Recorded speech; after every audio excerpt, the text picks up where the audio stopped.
Ibrahim Traoré, président en exercice du Burkina Faso, a disparu sans laisser de traces, en pleine paix, au sommet de son pouvoir. 14 jours sans nouvelles, sans communiqué, sans la moindre explication. Certains parlent d'un assassinat dissimulé, d'autres évoquent un coup d'État silencieux. Mais la vérité, plus troublante encore, pourrait bien ébranler les fondations d'un système entier. Ce matin-là, à l'aube. Ouagadougou s'est figé autour d'une seule question. Où est passé le président Ibrahim Traoré? Le soleil venait à peine de se lever sur la capitale Ouagadougou, quand une nouvelle choquante secoua tout le Burkina Faso. Le président Ibrahim Traoré avait disparu depuis 14 jours. Aucun communiqué officiel, aucune explication claire. Le silence du palais présidentiel était lourd, presque oppressant. Dans les rues bondées, les gens murmuraient avec inquiétude. Les théories fusaient, certains évoquaient un assassinat politique. D'autres parlaient d'un coup d'État silencieux. La confusion dominait. L'angoisse grandissait. Les chaînes de télévision interrompaient leur programme pour annoncer, minute après minute, l'absence inexpliquée du président, Ibrahim Traoré, figure emblématique de l'intégrité, homme discret et déterminé, semblait s'être évaporé sans laisser la moindre trace. Au palais présidentiel, les conseillers couraient dans tous les sens, paniqués. Ils cherchaient une réponse, un indice, un message, en vain, jusqu'à ce qu'un assistant découvre enfin, posé sur le bureau présidentiel, un simple bout de papier griffonné à la hâte, un seul message, concis mais puissant, pour guérir ce pays. Je dois d'abord toucher son cœur. Ce court message résonnait comme un défi, lancé à tous ceux qui avaient oublié l'essentiel. La disparition d'Ibrahim Traoré n'était pas seulement une énigme, elle était devenue un appel urgent à la vérité. Une invitation à comprendre enfin ce dont le peuple avait vraiment besoin. Et la véritable question désormais sur toutes les lèvres était claire: où est passé le président Ibrahim Traoré? Mais pour comprendre la portée de cette disparition, il fallait revenir au tout début. 14 jours plus tôt, dans ce même silence, chacun restait figé devant le message, court, tranchant, inattendu. Ces quelques mots, griffonnés rapidement, semblaient ne résonner au-delà du bureau présidentiel. Un message simple, mais chargé d'une vérité dérangeante. Chaque conseiller présent sentait peser sur lui l'urgence silencieuse contenue dans ces mots. Le président Traoré n'avait jamais été du genre à parler sans agir. Alors pourquoi cette disparition subite? Pourquoi ce mystère délibéré à l'extérieur? La rumeur prenait des proportions incontrôlables. Les médias internationaux diffusaient en continu des spéculations inquiétantes. Pourtant, au sein même du palais, quelques proches du président commençaient à percevoir clairement ce qu'il avait voulu transmettre. Ibrahim Traoré n'avait pas fui. Non, il avait décidé d'agir autrement, d'aller directement au cœur du problème. Il avait voulu toucher la vérité nue, celle que les discours officiels n'atteignaient jamais. Sa disparition n'était pas une absence, mais une décision courageuse, être là où personne ne l'attendait. Cette vérité silencieuse secouait les consciences de ceux qui gouvernaient. Pour la première fois, ils comprenaient vraiment ce que Traoré cherchait à accomplir, toucher le cœur de son peuple, comprendre les douleurs profondes, celles que l'on ne révèle qu'en face à face, loin des caméras, et soudain, ils réalisèrent l'ampleur du défi, trouver l'homme qui venait de décider d'être un simple citoyen parmi les siens. 14 jours plus tôt, bien avant que la panique ne s'empare du Burkina Faso, Ibrahim Traoré s'était glissé discrètement hors du palais présidentiel, loin des uniformes officiels, loin des discours préparés. Il ne portait qu'une chemise simple et un pantalon usé. À l'aube, sur une route poussiéreuse, à la sortie d'Ouagadougou, le président embarquait dans un vieux camion chargé de bois. Personne ne le reconnaissait. Il n'était plus président. juste un homme parmi d'autres, invisible, mais animé d'une volonté inébranlable. À chaque kilomètre parcouru, Ibrahim sentait son rôle officiel se dissoudre peu à peu, remplacé par une responsabilité plus profonde, écouter, comprendre, toucher enfin la vérité brute, sans escorte, sans sécurité rapprochée. Son voyage devenait une immersion dans l'inconnu, un saut vers la réalité quotidienne de son peuple. Chaque halte devenait pour lui une occasion précieuse de découvrir les vrais visages du Burkina Faso, les marchés animés, les ruelles silencieuses, les yeux fatigués mais fiers des ouvriers, des femmes et des enfants. Ce voyage clandestin lui révélait une réalité impossible à saisir depuis les fenêtres blindées d'un convoi présidentiel. La poussière, la chaleur, la fatigue même. Ibrahim Traoré acceptait tout cela, car pour lui, ce voyage n'était pas une fuite, c'était une promesse, une décision profondément humaine, vivre réellement ce que vivent ses concitoyens, afin de mieux comprendre comment il pourrait les servir. Le président était devenu simplement Ibrahim, un homme parmi les siens, décidé à toucher le cœur battant de son pays, après plusieurs jours passés sur les routes poussiéreuses du Burkina Faso. Ibrahim était devenu méconnaissable. La barbe poussée, le visage marqué par la fatigue. Il avançait lentement dans les rues animées de Ouaïgouya, une ville du nord où le soleil brûlait sans relâche, en quête d'un bref répit. Il entra dans une petite gargote à l'allure modeste. Une femme âgée était assise seule à une table dans un coin, face à un plat de riz blanc saupoudré de sel. Ibrahim observa discrètement cette femme, malgré l'extrême simplicité de son repas, dégageait une dignité silencieuse, presque magnétique.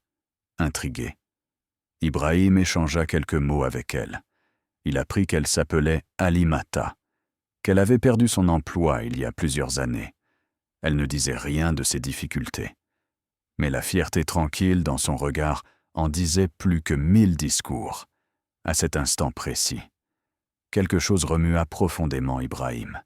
Ce n'était plus seulement un président en quête d'informations, mais un homme touché par une réalité brute, sans filtre. Il décida instinctivement de suivre cette femme après le repas, discrètement, sans attirer l'attention. Le trajet les conduisit jusqu'à un bidonville aux abords de la ville, où des dizaines de maisons précaires s'entassaient entre la poussière et la pauvreté. Ici, la misère n'était pas abstraite, elle était palpable, visible à chaque pas, en regardant la femme entrer dans une modeste cabane de tôle rouillée. Ibrahim sentit une indignation froide lui serrer la poitrine, mêlée à une profonde tristesse. Il comprenait enfin pourquoi il avait entrepris ce voyage, pour voir de ses propres yeux ce que les rapports officiels ne montrèrent jamais. Devant cette maison délabrée, Ibrahim s'arrêta un instant, hésitant.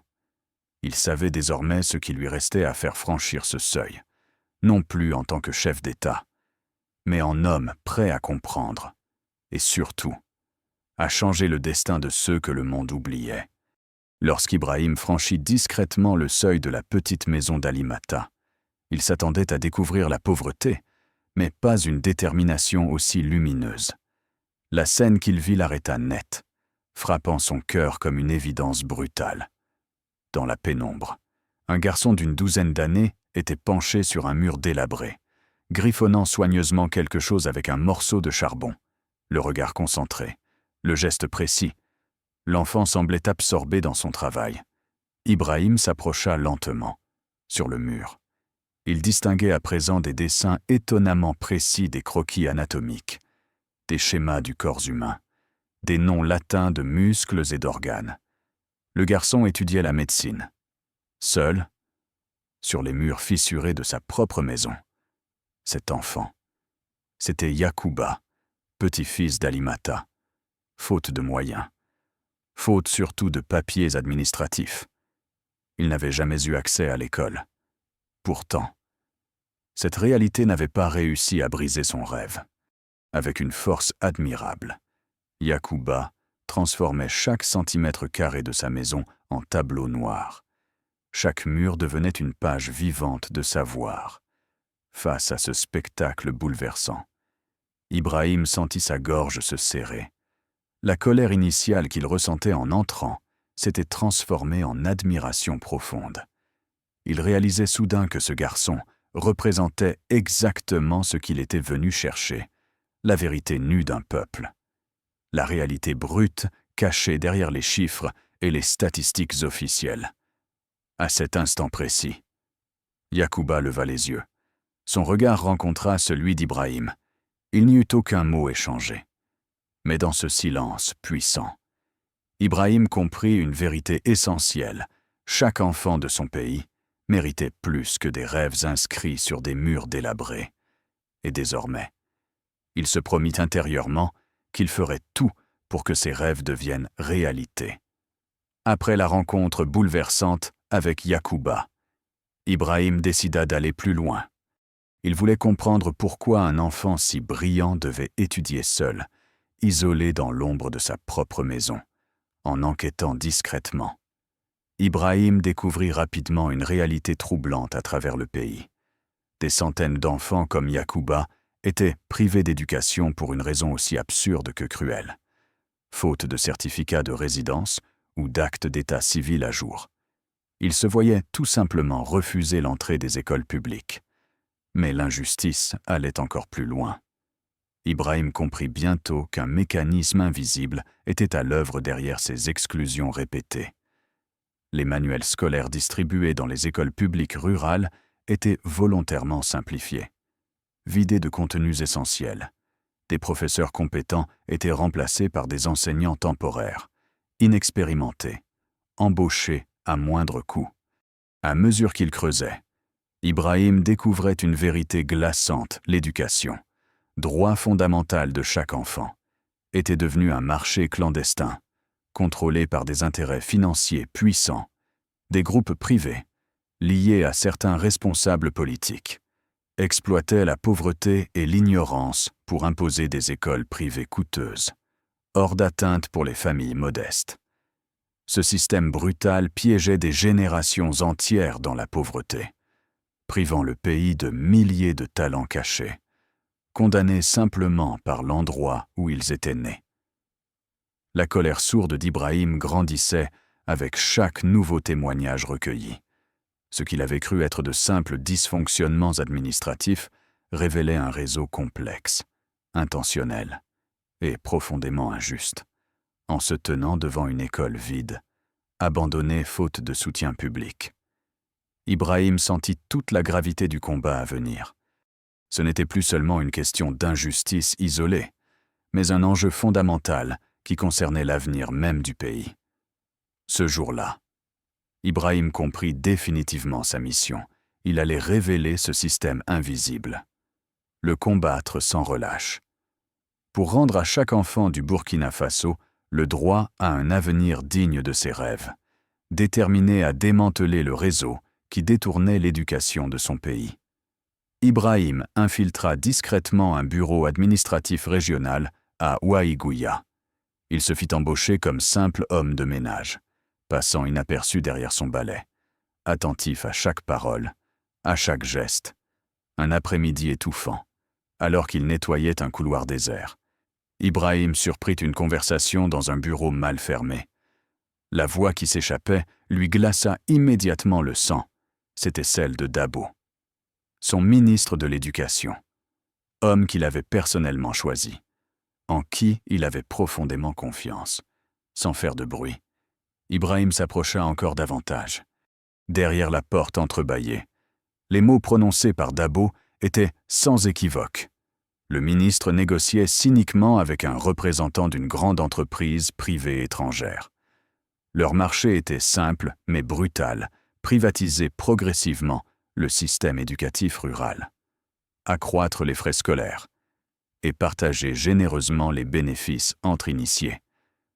Chaque mot prononcé par Dabo était comme un coup porté directement au cœur d'Ibrahim. Cette voix, auparavant synonyme d'intégrité et de loyauté, révélait soudain sa véritable nature, celle d'une trahison froide et calculée.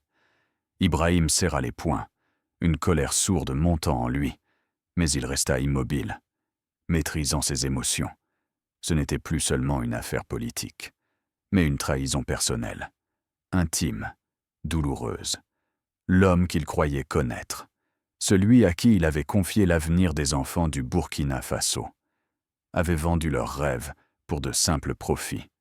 En quittant discrètement le bâtiment ce soir-là, Ibrahim savait qu'il détenait désormais une arme puissante, la vérité nue, mais il comprit aussi clairement que la bataille serait rude.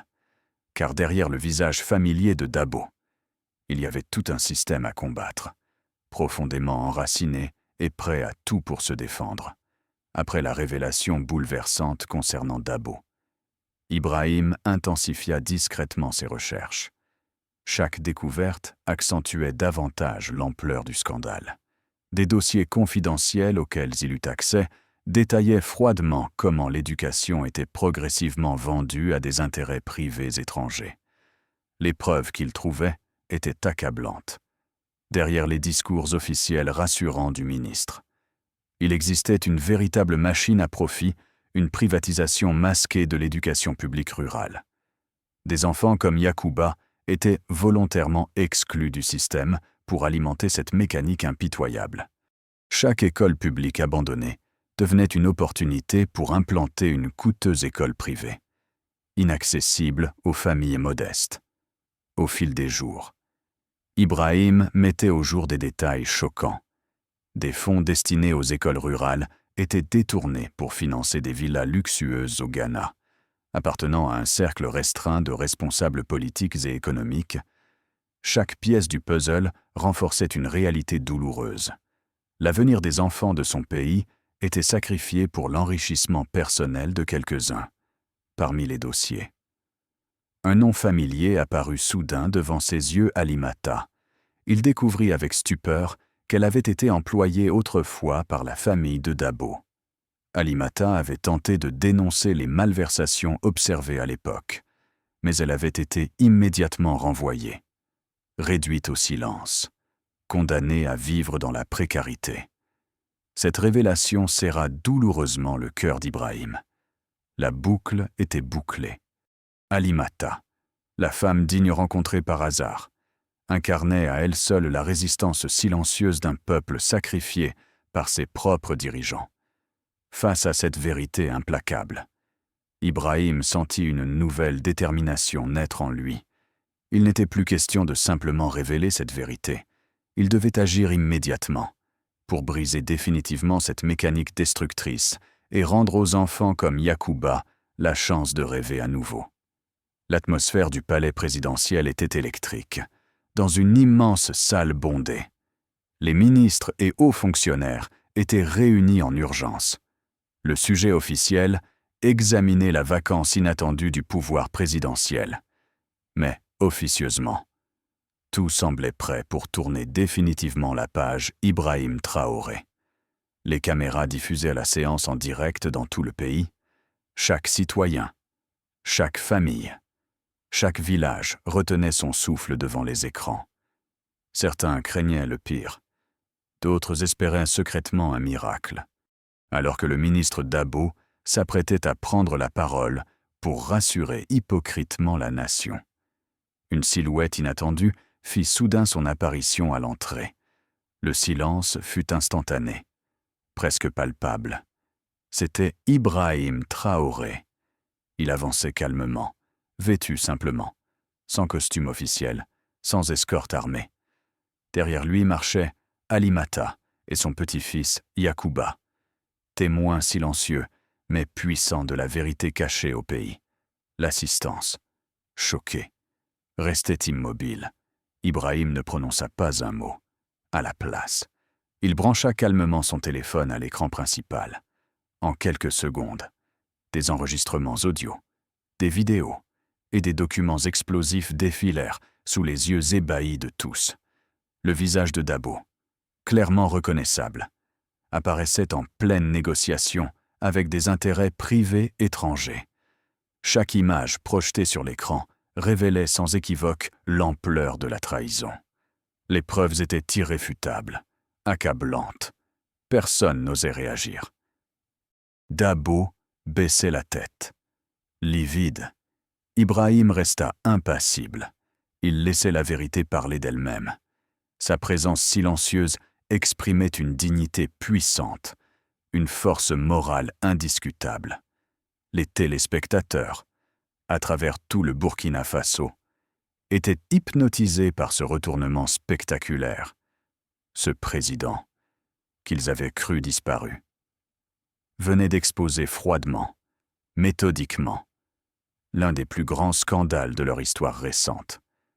Ibrahim prit enfin la parole. Sa voix calme mais ferme, résonnant clairement à travers le pays, aujourd'hui. Ce pays retrouve sa vérité. Et cette vérité n'appartient ni aux puissants, ni aux corrompus, mais au peuple, à chaque enfant de cette nation. À cet instant, chacun comprit que rien ne serait plus jamais comme avant. À peine Ibrahim eut-il terminé son discours que toutes les caméras pivotèrent instinctivement vers le ministre Dabo. Le silence régnait, pesant, dans la grande salle. L'homme autrefois puissant tremblait désormais imperceptiblement, conscient que son heure était venue, sans lever la voix.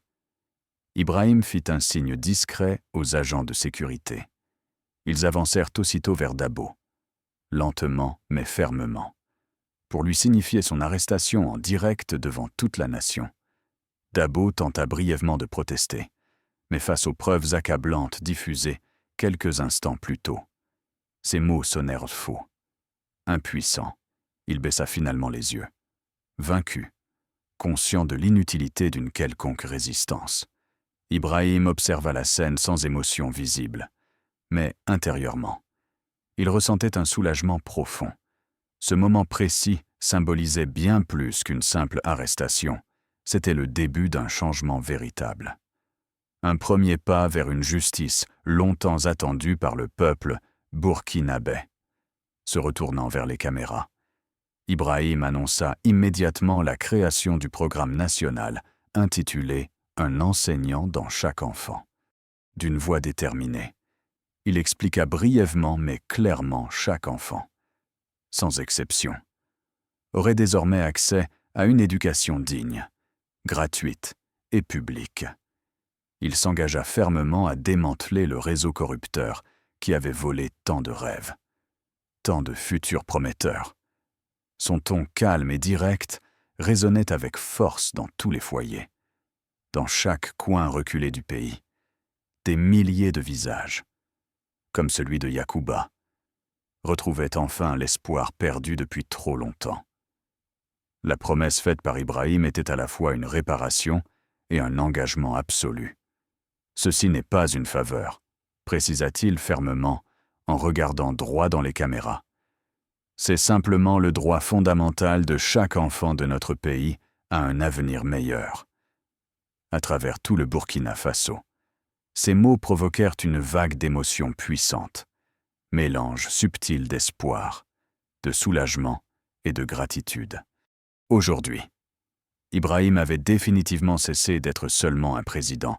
Il était devenu le symbole vivant d'une justice attendue depuis toujours. Dès que l'arrestation spectaculaire du ministre Dabo eut lieu en direct, une contre-offensive brutale se déclencha, les alliés restants de l'ancien système, décidés à protéger leurs intérêts, lancèrent une campagne féroce contre Ibrahim Traoré. Rapidement, les réseaux sociaux furent submergés par de fausses informations habilement orchestrées.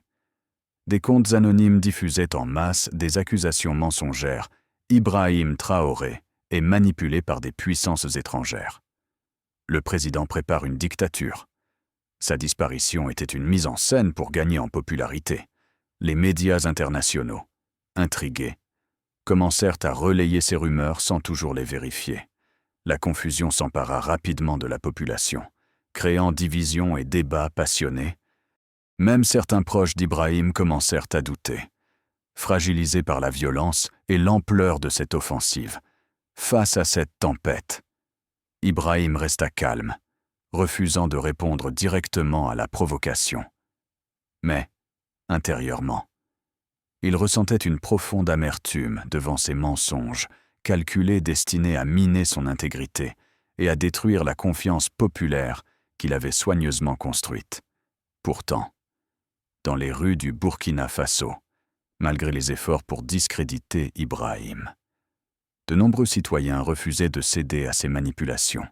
Ils avaient vu les preuves, entendu les témoignages, et ils savaient au fond d'eux-mêmes qui disait la vérité. Pour Ibrahim, la bataille n'était pas terminée, mais il était déterminé à ne jamais laisser la désinformation vaincre, car au-delà de sa propre réputation, c'était l'avenir de tout un peuple qui était en jeu. Quelques jours après le début de la campagne acharnée contre Ibrahim, l'heure était venue de lancer officiellement le programme éducatif « Un enseignant dans chaque enfant ». La cérémonie se déroulait sur une place bondée au cœur d'Ouagadougou. Des milliers de citoyens étaient présents, impatients d'entendre leur président annoncer cette révolution tant attendue. Dans la foule, Ibrahim avançait calmement vers l'estrade, mais personne ne remarqua l'ombre furtive qui s'était glissée sous le podium. Quelques heures auparavant, y déposant discrètement un objet mortel, assis dans les premiers rangs, Yacouba fixait le président avec admiration. Mais soudain, son regard fut attiré par un détail étrange sous l'estrade, grâce à ses connaissances accumulées sur les murs fissurés de sa maison. Il reconnut immédiatement ce qu'il voyait, un dispositif dangereux. Sans perdre une seconde, Yacouba bondit de sa place, courant vers la sécurité présidentielle en criant pour les alerter.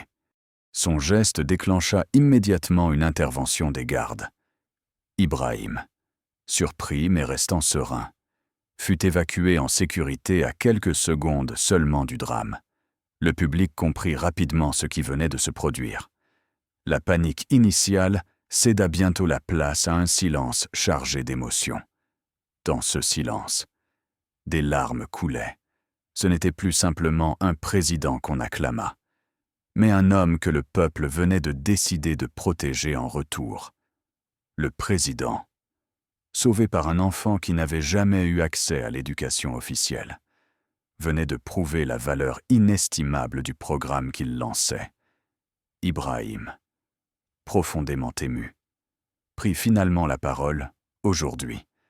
C'est un enfant sans école qui vient de sauver la vie de son président.